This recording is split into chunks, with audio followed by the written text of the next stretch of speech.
미국 선교사였던 테이트 목사가 조선말 전라북도 전주 지역에 복음을 전하러 들어가게 됩니다.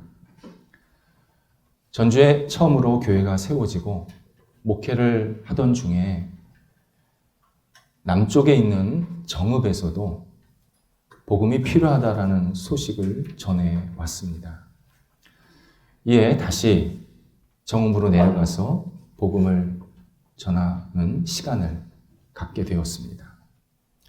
이렇게 전주와 정읍을 오고 가면서 사역을 하다 보니까 몸이 축이 났습니다. 그래서 피로가 누적이 되어 중간 지점인 금산에 며칠 쉬기로 결정합니다.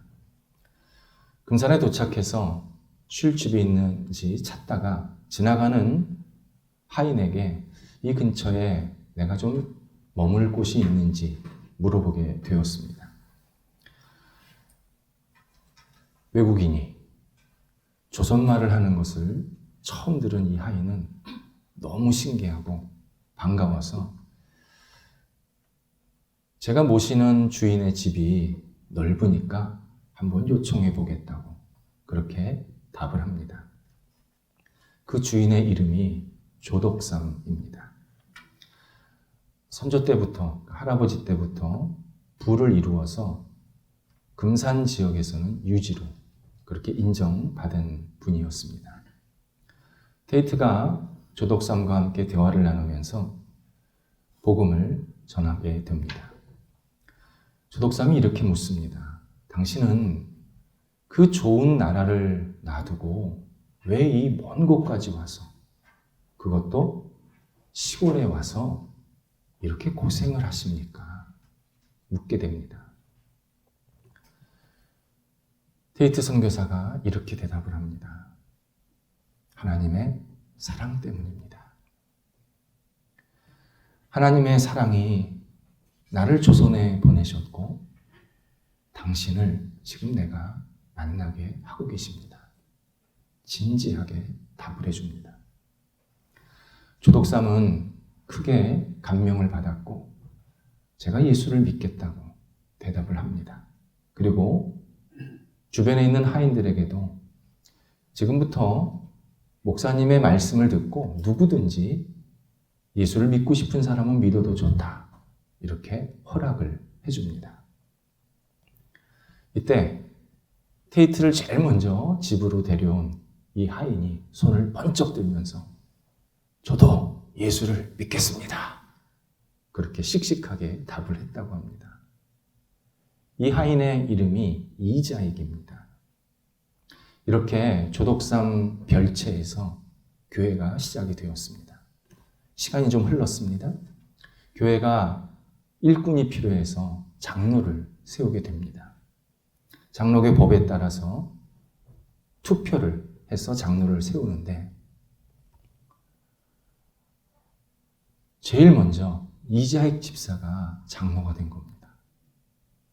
나이도 많고 집주인이고 어른인 조덕삼 집사가 떨어졌습니다. 그러니까 당연히 조덕삼 집사 입장에서는 마음이 좀 섭섭하고 기분도 언짢을 수도 있었습니다. 그런데 그때부터 이자익 장로님을 그렇게 존경하면서 열심히 뒷받침하는 겁니다.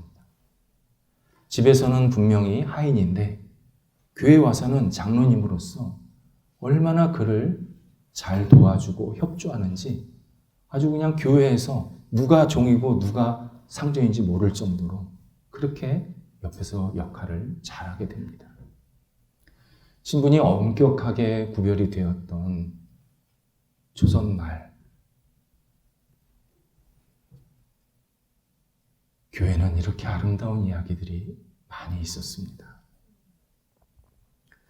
바울이 본문에서 8명의 새로운 교인의 이름을 소개하고 있습니다. 이 교인은 로마 교회 교인들이 아니라 바울이 현재 머무는 고린도 지역의 교인들의 명단입니다. 고린도 교회 교인들이 로마 교회 교인들에게 문안 인사를 하는 내용이 오늘 본문입니다. 그런데 이 고린도 교회 구성원을 보니까 정말 의미가 깊습니다. 당신은 편지를 양피지, 양가죽에 썼습니다. 그러다 보니까 정성과 시간이 많이 들어갑니다. 가죽에다가 글씨를 쓰려니까 힘이 많이 들어가는 겁니다.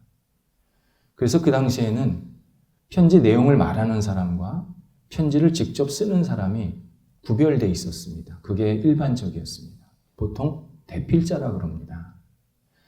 바울이 신약성경 여러 서신들을 저술하게 되는데 대부분 다 대필자를 활용해서 그 편지를 정리하게 됩니다. 22절에 의하면 로마서의 대필자는 더디오입니다. 바울이 로마서의 내용을 쭉 이야기를 하면 더디오가 한자 한자 정성스럽게 써서 나중에 바울이 전체 편지를 검토하고 정리하는 그렇게 로마서가 마무리가 되었습니다. 그런데 이 더디오의 신분이 노예입니다. 그냥 노예가 아니라 아주 등급이 낮은 노예입니다. 로마 제국은 모든 노예에 등급을 매겼습니다. 우리 과거에 신분이 있었을 때 똑같은 하인이라도 으뜸 하인은 무슨 서방이라고 불렸습니다. 그래서 그 으뜸 하인은 밑에 하인들을 통솔하고 장부를 정리하면서 이렇게 무거운 짐 들고 이런 건 안 하고 장부 정리하면서 살림살이 전체를 그 창고 전체를 지켰던 사람이었습니다. 그래서 밑에 있는 하인들은 자신도 열심히 성실하게 일해서 주인에게 인정받고 결혼도 하고 그래서 나중에 무슨 서방 이렇게 불리는 게 꿈이었습니다. 로마 제국이 노예를 5등급으로 나눕니다. 그리고 각 등급에는 고유 명칭을 붙여줬습니다. 예를 들어 1등급 노예는 프리무스, 2등급 노예는 세쿤두스 이렇게 이름을 붙인 겁니다. 더디오는 3등급 노예, 23절의 구아도는 4등급 노예 명칭입니다. 그러니까 더디오와 구아도는 사람 이름이 아니라 노예 등급 명칭입니다.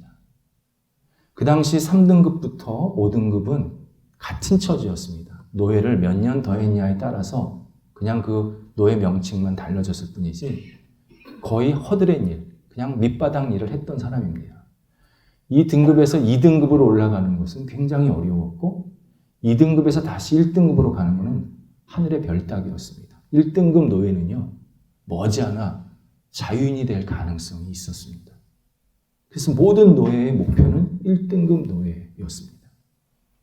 로마서는 하나님께서 인류에게 복음의 내용을 전달해 주신 그 내용을 우리에게 잘 확인시켜 주신 아주 중요한 하나님의 말씀입니다. 이러한 중요한 말씀을 최고의 지식인이 쓴 게 아니라 3등급 그 밑에 있는 등급의 노예들이 이 편지를 쓰게 했다라는 사실은 정말 놀랍습니다. 복음에는 낮은 자를 높여주시고 약한 자를 강하게 하시고 어리석은 자를 지혜롭게 하신다라는 내용이 들어있습니다. 내가 스스로 잘났고 나는 부족함이 없어. 그러면 그 사람을 하나님께서는 구원의 자리로 인도하실 수가 없습니다. 반대로 나는 부족합니다. 너무 부끄러운 사람입니다. 라고 고백하는 사람을 하나님은 싹 들으셔서 하나님의 거룩한 자녀로 이끌어 주신다고 그렇게 복음을 통해서 우리에게 알려주십니다. 그런데 로마서 저술을 할 때부터 하나님은 복음적으로 쓰게 만드신 겁니다. 거기에 더디오가 자기 이름을 내놓고 주 안에서 고린도 교회 마치 대표하는 사람처럼 로마 교인들에게 안부 인사를 하고 있습니다. 너무나도 기쁜 인사를 하고 있습니다. 더디오는 로마 교인들을 한 번도 보지 못했습니다. 거기에 로마 교인들은 신분이 낮은 사람도 있었지만 많은 경우 신분도 귀족일 뿐만 아니라 황제 가문의 친인척들이 그 안에 있었습니다. 근데 그런 최상위층 사람들한테 3등급, 4등급 노예들이 주 안에서 기쁘게 인사를 하고 있는 겁니다. 구하도회 같은 경우는 아예 노예라는 이름을 붙이지 않고 형제, 23절에서 형제라는 이름을 붙여서 밝게 인사를 해주고 있습니다. 형제 구하도는 형제 로마 교인들에게 문안 인사합니다. 이것이 우리 시대 교회들이 본을 삼아야 하고 따라가야 할 처음 교회, 1세기 교회의 위대한 모습이었습니다.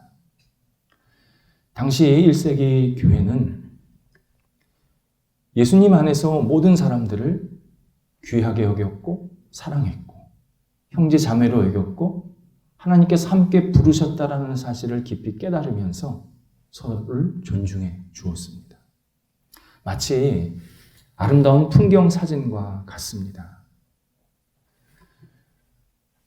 하늘에는 구름과 태양이 잘 어우러져 있고 땅에는 들판, 꽃, 나무, 각종 생물들이 평화롭게 공존하는 멋진 풍경 사진이었습니다. 1세기 교회는 정말 하나님 안에서 모든 사람들을 포용하고 이해하고 사랑하고 그리고 함께 하나님의 영광을 위해서 살아가는 그런 진정한 사랑의 모임 공동체였습니다. 로마 제국이 거칠게 설치해 놓은 수많은 차별과 신분을 1세기 교회는 아주 간단하게 뛰어넘었습니다.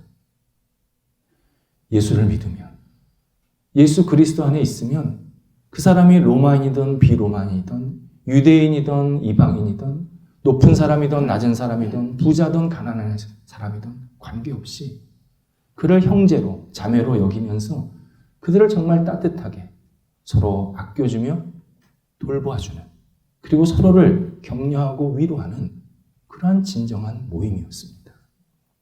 단순히 인간적이고 그리고 물리적인 하나의 모임이 아니라 신앙적이고 영적이고 화학적인 진정한 하나된 모임, 그것이 1세기 교회였습니다. 그런데 여기서 우리가 반드시 한 가지 생각해야 할 점이 있습니다. 예수님 안에서 서로 인정하고 형제 자매를 가졌다고 상대방을 내 마음 내키는 대로 쉽고 가볍게 대하라는 의미는 아닙니다. 하나님은 우리가 이 땅에 살게 하시면서 보이지 않는 질서를 주셨습니다. 그리고 질서 안에서 계속 우리가 그 안에서 자기의 역할, 자기의 생각을 잘 하기를 그렇게 계속 원하시고 기대하십니다. 부모가 있고 자녀가 있습니다. 어른이 있고 아이가 있습니다.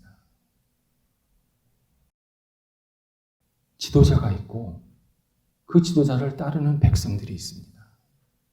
나아가서 하나님이 있고 인간이 있습니다. 하나님은 이러한 질서를 잘 생각하면서 내가 해야 할 일이 무엇인가, 내가 상대방을 어떻게 존중할 것인가를 지혜롭게 잘 생각하고 행동하기를 원하십니다. 현대가 탈권위 사회로 계속 움직이고 있습니다. 당연히 나쁜 권위, 과도한 권위 없어져야 합니다. 그런데 권위 자체가 없어지면 안 됩니다. 권위 자체가 무너지면 세상은 하나님이 만드신 세상이 아니라 완전히 인간이 만든 혼돈의 세계가 됩니다. 많은 사람들이 권위가 없어져야 된다고 하면서 다른 사람들을 자기 수준으로 자꾸 끌어내리려고 하는 그런 잘못된 행동을 하게 될 때가 있습니다. 그래서 바울도 에베소서 6장에서 당시 사회 질서를 기본적으로 용인하면서 하인들과 상전들에게 하나님의 뜻을 전해주고 있습니다. 어떤 사람들은 바울이 이런 상전과 하인의 구분을 옹호했다. 성경 매우 잘못 읽는 분들입니다. 본질을 못 보는 분들입니다. 자기 식대로 해석하는 겁니다. 하나님은 분명히 바울을 통해서 그 뜻을 알려주셨습니다. 먼저 하인들에게는 너희 상전들을 잘 돕고 협력해라. 상전들이 일을 잘할 수 있도록, 역할을 잘할 수 있도록 하인들이 계속 협력하고 도와주는 게 그게 하인의 역할이다. 그런데 이 하인의 역할은 허드렛 일이 아니다. 하나님이 너에게 주신 맡긴 일이다. 귀한 일이다. 그것을 깊이 깨닫고 주님을 섬기듯 위에 사람을 잘 따라라. 도와줘라. 이렇게 분명하게 권면을 합니다. 또 상전들에게는 하인들을 함부로 위협하지 마라. 그들을 존중해라. 그들이 너를 돕는다고 그가 너 밑에 있는 사람이 아니다. 그를 소중히 여기면서 그들과 함께 잘 역할을 감당하도록 도와줘라. 이렇게 분명히 권면하고 계십니다. 과거 노예제도가 없어지게 하신 하나님의 뜻이 있습니다. 생명을 돈 주고 사고 팔고 인권을 짓밟고 폭력을 통해서 상대방을 계속 억압했던 그 모습, 그런 노예제도는 하나님께서 더 이상 허락하지 않으셨습니다. 분명히 무너뜨리셨습니다. 그렇다고 질서를 무너뜨리신 게 아닙니다. 우리 사회에서도 분명히 질서가 있습니다. 선생님의 권위가 쓰고 학생들이 역할을 잘해야 학교가 든든히 서는 겁니다. 사장님의 권위가 있고 직원들의 역할을 잘해야 그 회사가 든든히 세워지는 겁니다. 사장이나 직원이나 똑같다. 그 회사 망합니다. 선생의 권위가 없고 학생들이 선생을 맞먹는다. 그게 학교가 아닙니다. 가정도 마찬가지입니다. 부모가 아무리 따뜻하게 대해줘도 부모는 부모고 자녀는 자녀입니다. 이런 권위를 계속 인정하면서 서로를 도와줘야 된다고 성경은 계속 말씀하십니다. 그래서 내게 맡겨진 자리, 역할이 무엇인지를 잘 들여다보면서 그 역할을 섬기는 마음으로, 주님을 섬기는 마음으로 계속 잘 감당할 때 그 모임이나 그가 속한 사회가 든든히 건강하게 세워진다고 성경은 계속 우리에게 말씀해주고 계십니다. 그런 의미에서 바울이 23절에서 가이오와 에라스도, 당시 최고의 고위직이었던 그리고 부자였던 사람들을 우리들한테 소개해주고 있습니다. 바울이 고린도에 머물면서 가이오의 집에 머물고 있다고, 그에게 신세를 지고 있다고 이렇게 우리에게 알려주고 있습니다. 가이오는 굉장히 신분이 높은 사람이었고 부유층에 있었습니다. 고린도 전서에 따르면 바울이 고린도 교회에 같이 있으면서 직접 세례를 준 사람이 거의 없습니다. 바울의 1차 목표는 상대방이 예수를 믿고 예수님 안에 거하게 하는 것, 그게 1차 목표였습니다. 세례는 신앙생활을 꾸준히 잘하면서 그가 좀 시간이 걸려도 본인의 분명한 신앙 고백이 있어야 되고 또 세례 받을 만한 그런 마음의 준비도 돼 있어야 세례를 줄 수 있습니다. 그래서 바울은 그 사람이 예수를 믿게 되면 꾸준하게 자기가 속한 모임에서 신앙생활을 잘 하고, 그러면 그 모임에서 그에게 세례를 줘서 그를 한 가족, 형제, 자매로 받아들이기를 기대하면서 본인이 직접 세례를 주지 않았습니다. 참 배려가 깊었던 바울의 사역의 모습이었습니다. 그런데 고린도전서 1장 14절에 의하면 바울이 2명에게 세례를 주게 되는데, 오직 2명에게만 주는데 그 중에 하나가 가이오입니다. 그만큼 가이오의 신앙이 분명했다는 겁니다. 확실했다는 겁니다. 그리고 가이오가 하나님께 쓰임받을 만한 충분한 하나님의 사람, 하나님께 영광 돌릴 만한 그런 정말 훌륭한 믿음의 사람이었다는 것을 바울이 확신했기 때문에 그에게 세례를 직접 주었습니다. 실제로 오늘 본문에 따르면 가이오가 온 교회, 곧 고린도 교회 전체를 잘 보살피고 전체적으로 신앙생활 잘할 수 있도록 도와주고 격려하고 기도해주는 그런 훌륭한 역할을 했다고 우리에게 소개해주고 있습니다. 가이오는 자기에게 주신 능력, 자기에게 주신 환경을 잘 생각하면서 이게 어떻게 하나님께 쓰이면 좋을까를 생각하면서 그 역할을 감당했다는 겁니다. 이게 일반 사람이 하는 역할이 아니라 정말 신실하고 성숙한 신앙인이 할 수 있었던 그런 훌륭한 역할을 가이오가 담당하고 있었습니다. 그리고 또 한 사람 에라스도는 고린도성의 재무관입니다. 재무관. 단순히 현금 출납을 맡은 사람이 아닙니다. 이 당시 재무관은 고린도시 전체 행정을 맡은 최고 관리자입니다. 에라스도는 공무원이었습니다.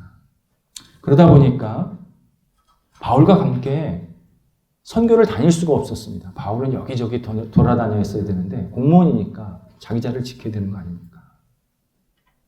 그런데 그 자리에서 에라스도가 신실하게 역할을 잘 감당해서 고린도성 전체 사람들에게 그리고 고린도 교회 그리스도인들에게 귀감이 되고 덕을 끼쳤다고 우리들에게 바울이 알려주고 있습니다. 이것은 우리가 신앙생활을 어떻게 해야 되는지 잘 알려주는 모습입니다. 제 경우입니다. 저는 예수님 잘 믿고 싶어서 정말 간절히 기도했습니다. 젊을 때. 그때 제게 주신 깨달음, 결심은 목회자였습니다. 저보고 왜 목회자 되느냐고 물어보시면 저는 대답 단순합니다. 예수님 잘 믿고 싶어서 목회자 됐습니다. 다른 이유 없습니다. 내가 예수님 잘 믿어서 다른 사람에게 예수님 잘 믿게 해주는 그 역할을 하려고. 그게 제 처음이자 마지막 그냥 소원이고 목표였습니다. 그러니까 저는 무슨 목회자 되려고 목회한 게 아니라 예수 잘 믿으려고. 그러면 목회자가 되면 예수님을 더 잘 믿지 않게 될까. 그래서 하여튼 지금도 목표는 예수님 잘 믿는 겁니다. 제가 세상 떠날 때 예수님 잘 믿었습니다. 이 고백하는 게 제 목표입니다. 그런데 신앙인들이 전문적으로 말씀을 전하는 사람, 곧 목회자나 선교사가 되어야 사명을 잘 감당하는 것은 아닙니다. 내게 주어진 역할, 내게 주어진 자리를 보면서 거기 안에서 내가 할 수 있는 그 여러 가지 상황들, 기회들을 잘 활용해서 하나님의 뜻을 이루는 것이 그게 진짜 사명을 감당하는 사람의 모습입니다. 그래서 내가 지금 하는 일이 단순히 밥 먹고 사는 일, 돈 버는 일, 이거 사명 되게 못 감당하시는 분이 대표적인 모습입니다. 당연히 밥 먹고 살아야 되고 돈 벌어야죠. 근데 성경은 항상 첫 번째가 내게 있는 자리에서 하나님의 영광과 뜻을 이루라는 겁니다. 이 일을 통해서 어떻게 하나님을 높일까, 어떻게 복음을 더 사람들에게 증거할까를 항상 먼저 두라는 겁니다. 그러면 먹고 살게 해주겠다는 겁니다. 성경 말씀입니다. 그러면 네가 잘 된다는 겁니다. 그 첫 번째 목표를 반드시 내 삶의 우선순위로 두고 그리고 그렇게 계속 우리의 역할을 감당할 때 그는 훌륭한 사명 감당자가 됩니다. 그런 의미에서 그리스도인이 진출할 곳은 무궁무진합니다. 사람의 영혼만 파괴시키는 일, 그거만 아니면 됩니다. 교육, 행정, 정치, 문화, 예체능, 방송, 직장, 사업, 정말 너무 많습니다.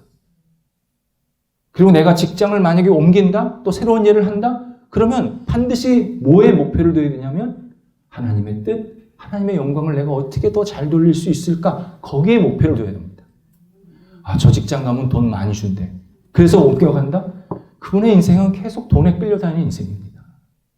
저기 가면 승진해서 간다? 그분은 계속 잘못된 생각 때문에 가는 겁니다. 목표가 하나님의 영광, 하나님의 뜻을 어떻게 내가 잘 이루어드릴 수 있을까? 어떻게 내가 그 역할을 감당할 수 있을까? 거기에 계속 내 목표를 두고 나도 거기에 비전을 갖게 되면 계속 하나님께서 그런 길로 나를 인도해 주십니다. 그때 내가 속한 곳에서 누구보다도 충실하게 일해야 합니다. 말에는 책임을 지고 약속은 잘 지키고 만나는 사람과 함께 협력해서 하나님의 영광을 드려야 합니다. 이때 또 하나 중요한 사실은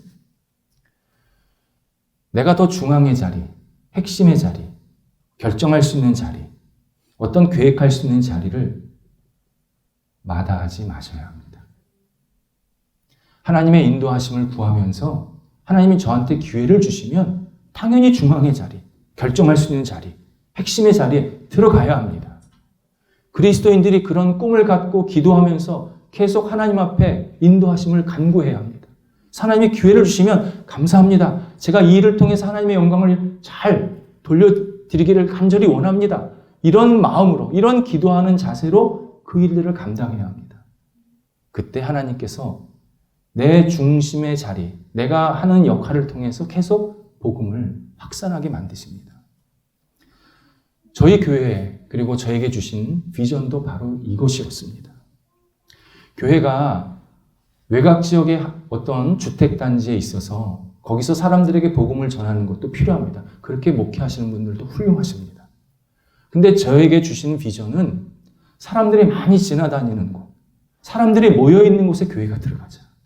거기서 예배드리고 거기서 신앙생활 잘해서 주변 사람들에게, 사람들이 모이는 곳에 저기 예배 드리는 모임이 있는데 저 사람들 참 괜찮아, 훌륭한 사람들이야, 신앙생활 잘해, 이렇게 선한 영향력을 끼쳐서 계속 복음의 확산을 이루자.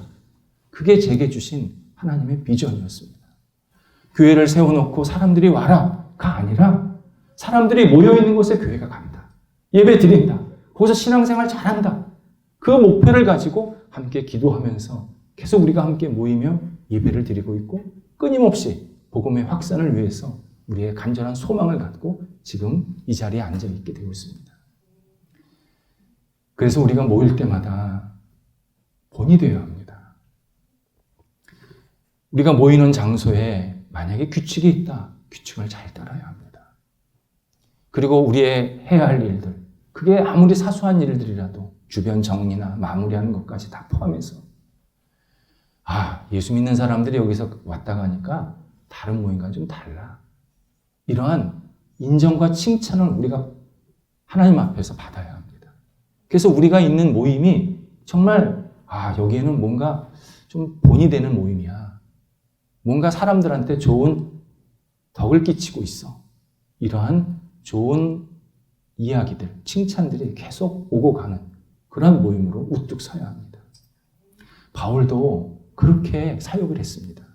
바울이 예수님을 사람들에게 전하고 난 다음에 그 사람의 신앙과 성품과 어떤 열정을 보게 되면 그가 더 중요한 자리, 더 핵심 자리, 더 이거보다 나은 또 다른 역할을 할 수 있도록 계속 도왔습니다. 21절에 디모데가 대표적입니다. 바울은 디모데를 루스드라라는 작은 도시에서 만났습니다. 그런데 자기는 디모데를 전도하려고 했는데 디모데가 굉장히 이미 신앙적으로 성숙한 모습을 보게 된 겁니다.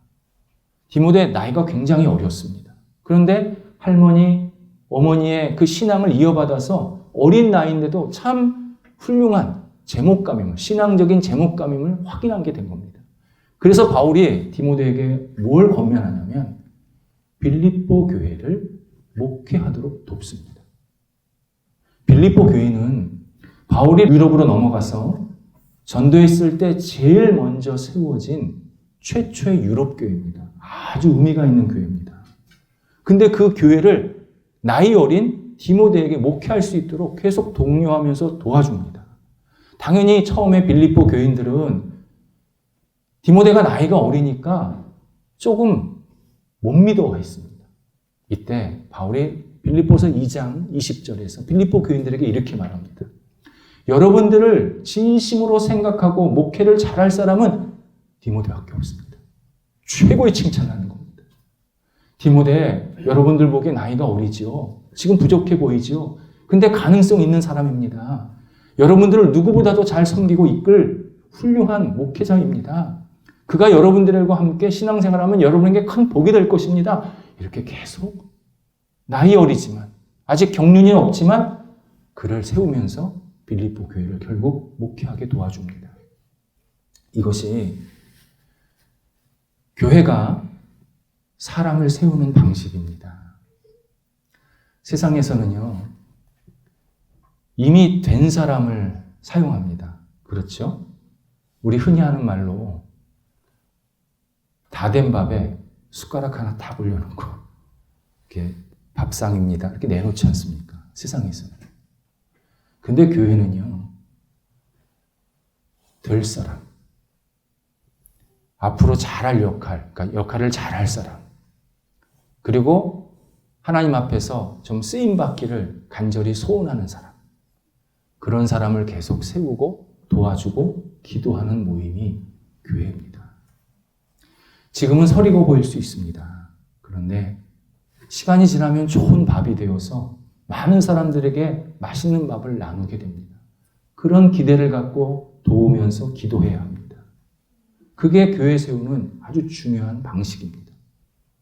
과거 우리 선조들의 교회에서 사람 세우는 방식이 다 이랬습니다. 그래서 교회에서 잘 신앙적으로 훈련받아서 세상에 내보냈더니 세상 사람들이 교회 출신들을 너무 선호하는 겁니다.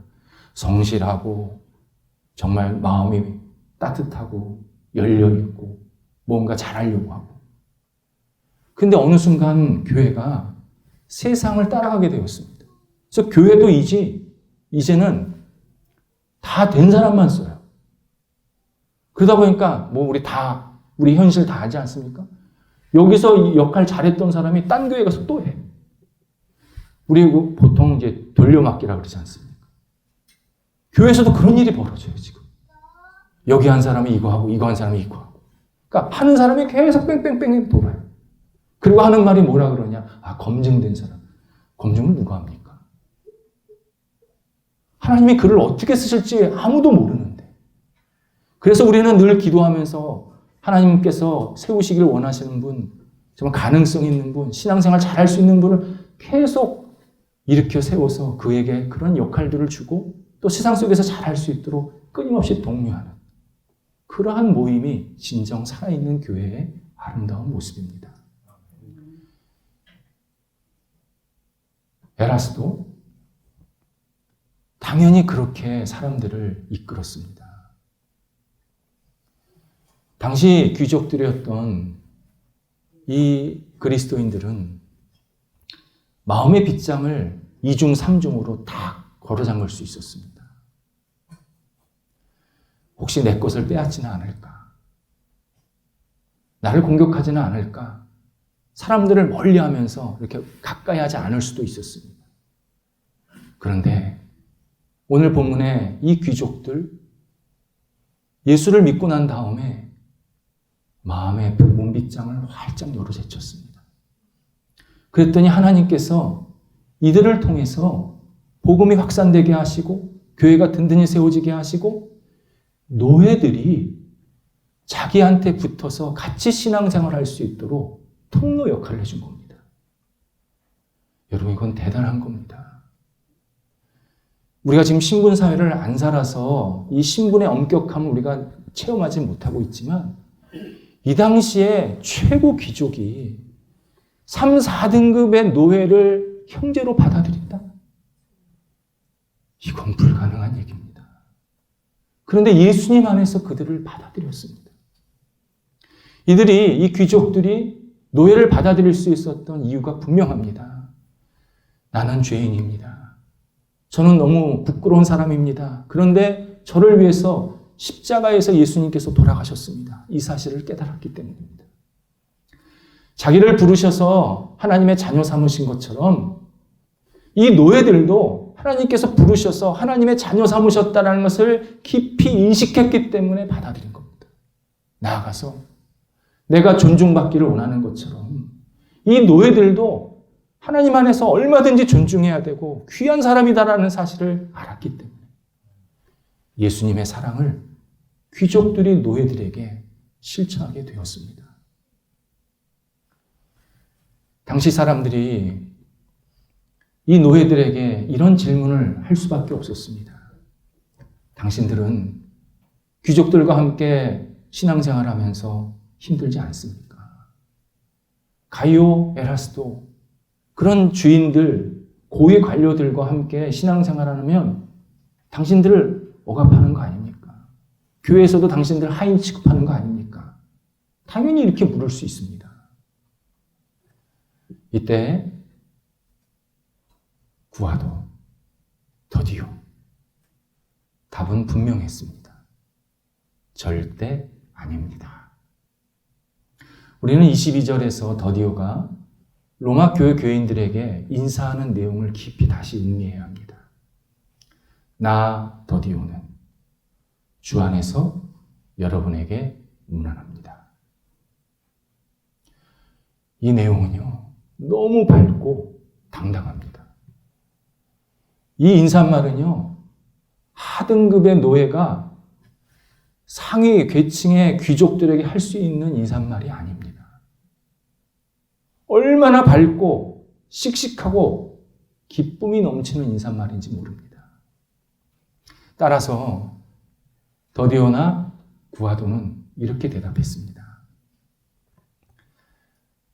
우리의 주인 그리고 우리의 고위 관료들을 우리는 예수님 안에서 너무 사랑합니다.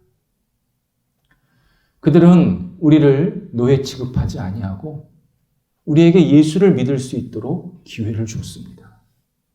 그리고 우리가 예수님을 믿었을 때 우리를 형제 자매로 받아들이면서 한 가족으로 신앙생활하고 있습니다. 그들은 우리의 영적인 가족입니다. 같은 자리에 앉아서 예배드리고 성찬을 나누고 밥을 먹고 같이 웃고 같이 울고 같이 기도하고 있습니다. 우리가 이 땅에서 신분은 노예지만 그러나 신앙 안에서 그리스도 안에서 우리는 너무 감사하고 복된 인생을 살고 있습니다. 이렇게 자신 있게 사람들에게 답했습니다. 그리스도인은 우리에게 맡겨진 역할 자리에서 충실해야 합니다. 남의 거 보고 부러워하지 말아야 합니다. 내게 주어진 일, 이것이 하나님이 나한테 주신 일이다 생각하면서 충실하게 잘 감당해야 합니다. 그리고 또 다른 일을 계획한다 그럴 때는 목표가 분명해야 합니다. 어떻게 더 하나님께 영광이 될 수 있을까? 그러면서 계속 우리에게 주신 역할들을 감당해야 합니다. 뿐만 아니라 하나님께서 나를 부르셔서 하나님의 자녀 삼아 주셨기에 옆 사람도 불러주셔서 자녀 삼아 주셨기에 우리는 그리스도 안에서 사랑의 깊이를 더해가야 합니다. 성도들이 서로 얼굴을 보면서 이해가 더 깊어져야 합니다. 따뜻함이 깊어져야 합니다. 서로를 생각하는 마음이 더 깊어져야 합니다. 뿐만 아니라 지금은 내가 자리나 역할이 저 사람과 다를 수 있지만 언젠가 하나님 나라에서 모든 자격, 모든 신분을 다 버리고 오직 딱 하나, 하나님의 자녀로서 하나님의 거룩한 백성으로서 마음껏 주님을 찬송하고 영광 돌리는 것을 꿈꾸면서 내 옆 사람과 손을 잡아야 합니다. 내가 지금 안 본다고 안 볼 사람이 아닙니다. 내가 이 사람이 싫다고 싫은 사람으로 끝나는 게 아닙니다. 언젠가 다시 하나님 안에서 만나야 합니다. 물론 그 사람도 진심으로 예수 그리스도를 믿고 의지할 때 가능합니다. 그리스도인들은 이 땅에서 오직 하나님이 주시는 은혜와 사랑으로 옆 사람을 사랑하고 서로를 존중하면서 앞을 향해서 계속 나아갈 때 하나님께 큰 기쁨이 됩니다. 그리고 우리에게도 하나님께서는 세상에 줄 수 없는 큰 기쁨을 가득 부어 주십니다. 기도하겠습니다. 하나님, 주님의 사랑으로 사랑의 모임이 되게 하옵소서. 서로의 얼굴을 볼 때마다 축복하며 격려하며 위로하며 그리고 진리를 서로 깨닫게 해주는 통로가 되도록 인도하여 주옵소서. 하나님, 저희 모임이 세상의 빛과 소금이 되게 하여 주옵소서. 흔들리지 아니하고 하나님을 바라보게 하시고 오직 하나님께 영광되는 믿음의 모임 되게 하여 주시옵소서. 저희가 있음으로 주변 사람들에게 큰 은혜와 덕을 끼치게 하시고 오직 하나님의 주시는 능력으로 우뚝 세워지는 저희 모임이 되도록 인도하여 주옵소서. 하나님, 특별히 저희 속한 가정들 하나님께서 함께 하셔서 제가 예수 믿음으로 가정에 큰 은혜가 있게 하시고 그 가정 속에 그리스도의 사랑으로 가득 채워질 수 있도록 저희들을 선한 통로 되도록 인도하여 주옵소서. 예수님의 이름으로 기도드립니다. 아멘.